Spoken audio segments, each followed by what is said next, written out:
pendant 15 jours au mois de mai, on avait les festivaliers du Festival de Cannes.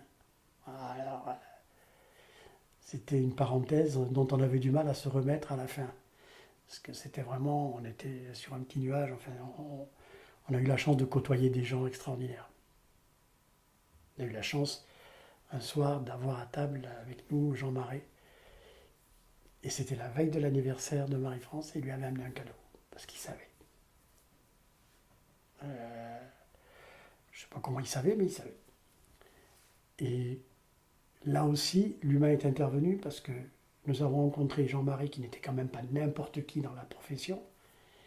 Et c'est l'homme le plus humble que j'ai jamais rencontré. Il était d'une humilité dont on ne peut pas imaginer à quel point il était simple.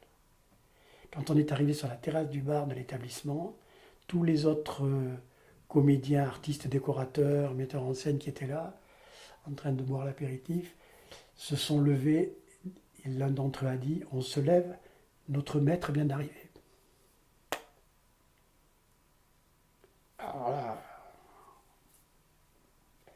c'est des moments qu'on n'oublie pas. C'était quelle époque ça? Oh, c'était 2 ou 3 ans avant sa mort, donc ça devait être en 97 ou 98 ou 19, quelque chose comme ça. Il est mort très peu de temps après. Il vivait juste à côté de chez nous. Donc, on l'avait invité. Alors, l'histoire est un peu longue, mais on avait en vacances pendant cette période-là une dame qui s'appelait Huguette Donga, qui était une comédienne de la belle époque, de la grande époque. Et elle avait toujours été amoureuse de Jean Marais. Et c'est marrant parce que quand elle lui a dit ça, à table devant nous, il lui a répondu: mais enfin, ma petite Huguette, tu sais bien que c'était pas possible. Et un jour, elle se fait toute belle, elle passe devant la réception, elle dit à ma femme: je vais chez Jeannot, je vais voir Jeannot. On dit: Jeannot? Ben oui, Jeannot, Jean Marais. Ah bon? Ben oui, il habite juste à côté, je vais le voir.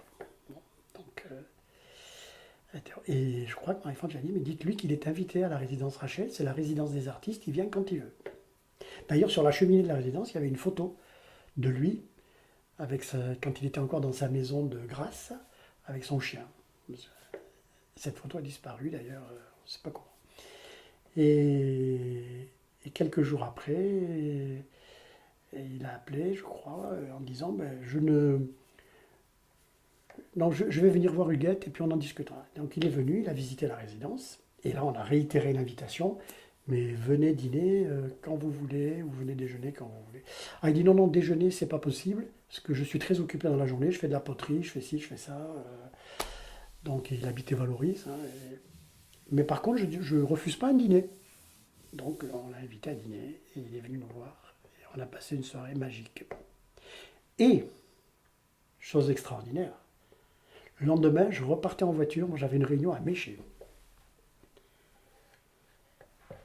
Je suis donc parti très tôt le matin, et Marie-France m'avait dit: n'oublie pas d'appeler Jean Marais pour le remercier d'être venu nous voir. Bien sûr. Et j'étais à peine parti, le téléphone sonne à la résidence, c'était Jean Marais. Marie-France a reconnu sa voix tout de suite, qui appelait pour nous remercier de l'avoir reçu.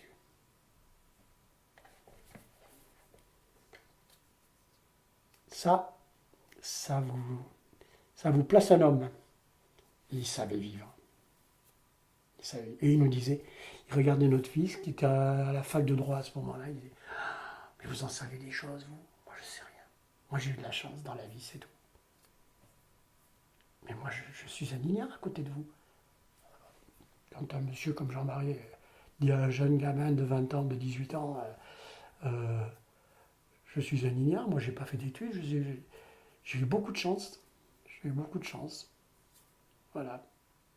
J'ai rencontré Jean Cocteau, alors évidemment, évidemment.